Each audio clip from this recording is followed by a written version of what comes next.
Ce n'est sûrement pas la première fois que le Festival de Cannes devient le terrain d'une controverse. En mai 68, le mouvement social interrompt le festival. En 2011, le réalisateur Lars von Trier provoque un tollé en tenant des propos ambigus sur Hitler. Et en 2016, Laurent Lafitte fait une blague à Woody Allen qui passe pas trop. Non, et puis ça fait plaisir que vous soyez en France parce que ces dernières années, vous avez beaucoup tourné en Europe, alors que vous n'êtes même pas condamné pour viol aux États-Unis. Et cette édition 2026 ne déroge pas à la règle. Donc là, on est à 1 an des élections présidentielles. L'année prochaine se dérouleront les élections présidentielles en France. Il y a aussi une tribune qui a été publiée dans Libération. Pourquoi vous avez signé cette tribune? Qui a été signée par 600 professionnels du cinéma. Zappé Bolloré. Le patron de Canal+ a bien déclaré qu'ils financeront plus les projets. Que pensez-vous de la menace de Maxime Sada? Comment ça pourrait impacter le cinéma en France? Pensez-vous également que la France insoumise majoritaire à gauche est aujourd'hui le meilleur rempart à l'extrême droite, son programme étant aussi inspiré du programme du Conseil national de la résistance? Question pour Gilles Lelouch, s'il vous plaît. Elle n'est pas un tout petit peu orientée, votre question, non? Quand ce sera fondé, leur truc qui disent là, venez, on fait tous la pétition, on la signe, pas de problème. L'orientation est très clairement à l'extrême droite. C'est un système de terreur que je trouve dramatique. C'est peut-être le dernier Cannes qui se passe pas sous une ère officiellement fasciste.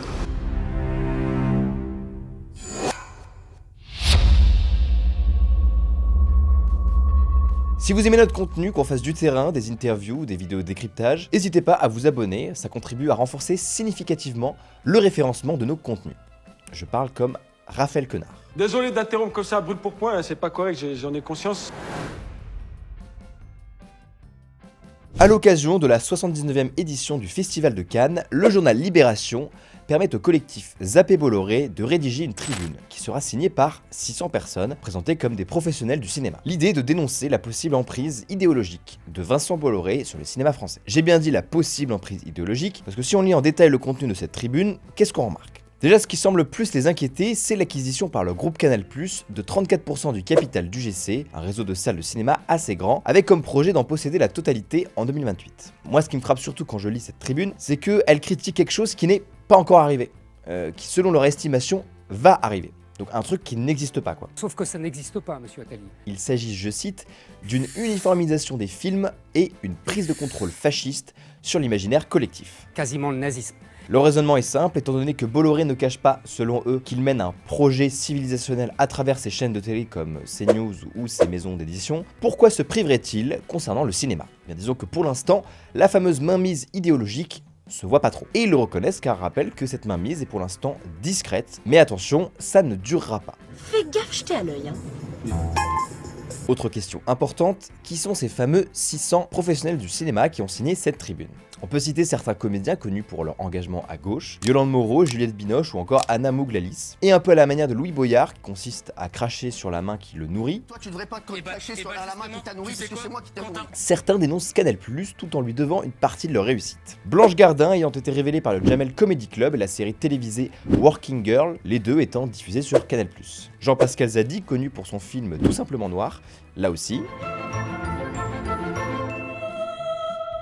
Et Nina Meurice, qu'on a pu voir dans la série La Fièvre et BRI, ainsi que dans l'histoire de Soleiman. Et au-delà de tout ça, citons aussi Swan Arlo, Damien Bonnard, Bruno Solo, Vimala Ponce et le réalisateur Dominique Moll. Dans l'ensemble, on remarque que ce ne sont pas les figures les plus connues du milieu, à part peut-être Bruno Solo. En fait, disons qu'ils ne représentent pas trop le cinéma populaire, plutôt un cinéma d'auteur à l'image de films comme La Nuit du 12, Anatomie d'une chute ou encore L'histoire de Soleiman. Ainsi, l'ombre de cette tribune plane sur la Croisette durant cette première semaine. L'ambiance est de gauche, mais en même temps Canal+ est bien présent durant ce festival, son logo étant souvent montré au début de la projection de certains films. Le 12 mai, durant la projection du film La Vénus électrique, alors que défilent les différents financeurs au générique de début, la foule applaudit.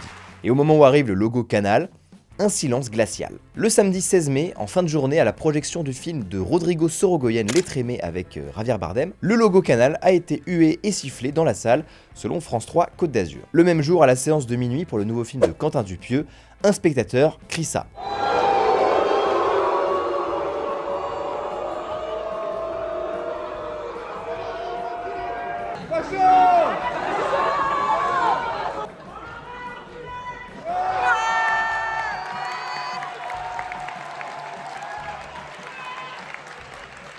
On comprend donc qu'un certain agacement ait pu gagner les dirigeants du groupe Canal+. Dimanche 17 mai, une semaine après la tribune signée dans Libération, le président du directoire de Canal+, Maxime Saada, annonce au brunch des producteurs à Cannes qu'il ne souhaite plus que Canal travaille avec les signataires de la pétition. Il voit cette tribune comme une injustice vis-à-vis des équipes Canal qui s'attachent à défendre l'indépendance de Canal+, et dans toute la diversité de ses choix. Il dit ne pas avoir apprécié la qualification de crypto-fasciste, même si pour le coup le terme crypto n'existe pas dans la tribune, mais le terme fasciste existe bel et bien. Il conclut, la limite est là, il n'est pas acceptable qu'il n'y ait pas de considération pour le travail de nos équipes. Car oui, même si comme le dit le réalisateur Emmanuel Mar, signataire de la tribune, l'objectif n'était pas d'accuser le Canal+ cinéma d'aujourd'hui, mais plutôt celui de demain, ceux qui travaillent pour la chaîne peuvent aussi se sentir visés. C'est ce qu'avait défendu le producteur Hugo Sélignac, coproducteur du film Garance, lors d'une conférence de presse au Festival de Cannes. Je comprends aussi la vexation, parce que nous on connaît aussi très bien les équipes, et on voit à quel point nous on est soutenus sur des projets divers, complexes, et à quel point ils ont envie d'un cinéma différent et multiple, et c'est vrai que je comprends aussi que toutes ces personnes se sont senties aussi vexées par rapport au travail qu'ils font depuis cette année, depuis 10 ans, depuis 20 ans. Mais attention, cette annonce de Maxime Saada n'est évidemment pas sans importance. Parce que c'est pas comme si Canal+ n'était pas un acteur secondaire, il s'agit tout simplement du premier financeur du cinéma français. Le poids qu'a Canal+ dans l'industrie est plus que considérable. Quelques chiffres pour que vous compreniez. Déjà, un film français sur 2 est financé par Canal+. En 2025, Canal a donné 155 millions d'euros dans 121 films d'initiative française, là où France Télévisions c'est 61, le groupe TF1 c'est 20 films et M6 14. Par ailleurs, Canal+ a le droit à une fenêtre de diffusion plus avantageuse que ses concurrents. La chaîne achète les droits de diffusion d'un film et peut le diffuser seulement 6 mois après sa sortie en salle, contre 22 mois pour TF1 et France Télévisions. Et puis sur les 22 films en compétition officielle à Cannes cette année, 13 sont financés par Canal+. On peut citer La Vénus électrique présentée en ouverture au festival, ou encore Histoire parallèle d'Asghar Farhadi. Ainsi, le géant du cinéma Canal+ décide d'interdire à 600 acteurs, producteurs et réalisateurs de travailler avec lui. Une décision radicale, mais qui peut se comprendre au regard des insultes qu'il a subies. Alors, en plein festival de Cannes, le grand rendez-vous mondial du cinéma, quelles ont été les réactions du milieu ? Le soir même, le réalisateur du film L'Histoire de Soleiman témoigne auprès de Libération. Je sais pas si vous vous souvenez de ce film qui suit le parcours d'un demandeur d'asile, livreur dans Paris, et qui avait à la fois plu aux critiques et fait un bon score au box-office. Son réalisateur affirme « Je n'ai jamais eu à me plaindre de Canal+, j'apprécie leur équipe et leur regard ». Donc ces 2 derniers films ont pu se faire grâce à Canal+. Mais il assume tout de même avoir fait partie des signataires de la tribune. On lui souhaite donc bon courage pour continuer à pouvoir financer ses films. Petit fun fact au passage, selon les informations du Figaro, un célèbre acteur et réalisateur aurait téléphoné à Canal pour s'excuser d'avoir signé la pétition. Je m'excuse. Sa justification, j'avais mal lu le texte. C'est sûr que dans un milieu aussi précaire, il vaut mieux couvrir ses arrières. Le lendemain, le président du CNC, Gaëtan Bruel, plutôt rare dans les médias, a réagi sur France Inter. Vous savez, notre modèle, il a 3 piliers fondamentaux, France Télé, Canal+, et le CNC. Et à un moment où effectivement on devrait être plus unis que jamais, j'ai un certain sentiment de gâchis. Sur les propos de Maxime Saada, j'ai du mal à croire que ce soit autre chose qu'une réaction à chaud. Tout le reste de son propos, qui a été rapporté par ailleurs, était de nature à calmer les esprits. Il a notamment eu des mots très forts de défense du CNC, ce point a moins été relevé, je trouve que c'est dommage, parce que justement la défense claire et nette du CNC par le patron de Canal+ devrait justement intéresser ceux qui s'inquiètent du positionnement de Canal dans le contexte politique actuel. Alors sur le point précis que vous soulevez, la question de la réaction à la tribune, pour le coup, on peut regretter sa réaction qui aggrave les clivages de rassembler. C'est vrai qu'il faut rappeler que sur le plan de la liberté d'expression, ça pose question, parce que le droit à la critique, ça fait partie de ce principe fondamental.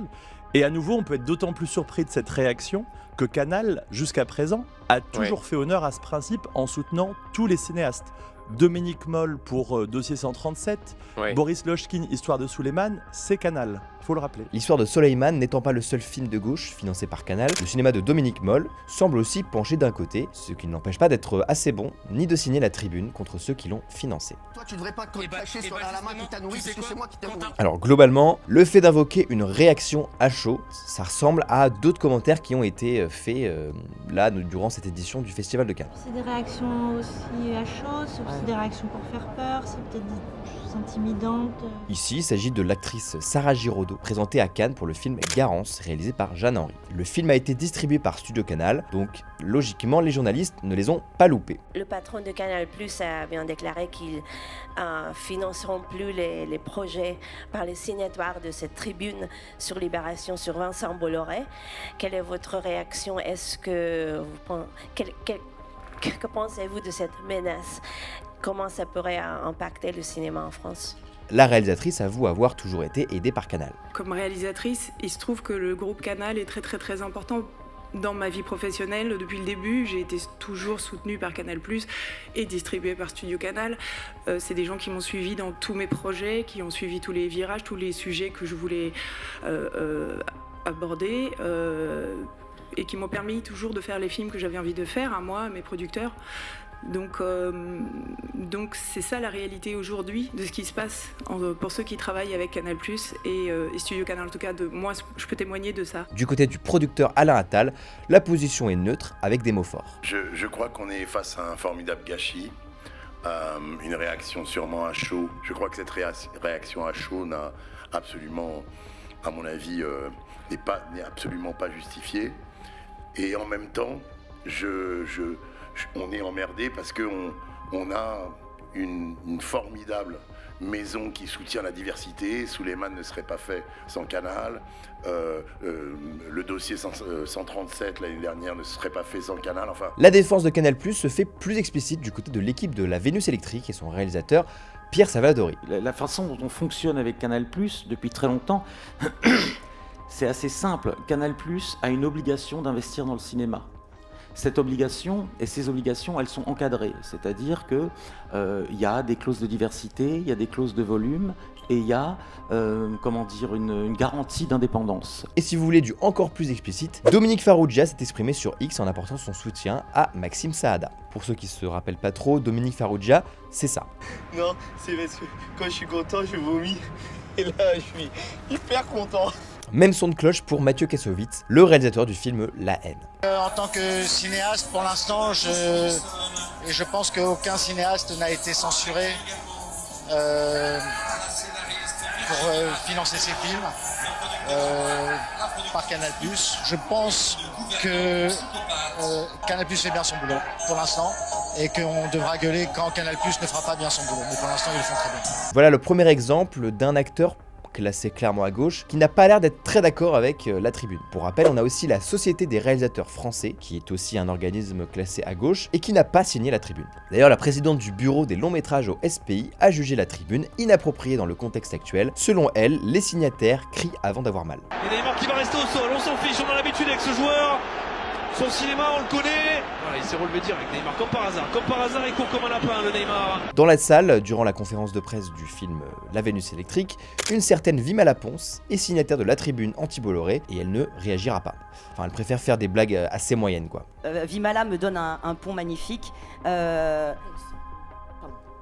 Un ponce, bien sûr, évidemment. Ça va très vite, c'est égotique. Bien sûr, Vimala me donne un ponce pour cette dernière C'était nul, personne ne sait comment je m'appelle, c'est complètement nul.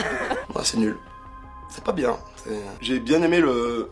Bah rien en fait, tu manques de talent. Personne n'aime ici, ok. T'as pas de charisme en plus physiquement parlant. Tu pars de chez moi s'il te plaît. Ouais, allez.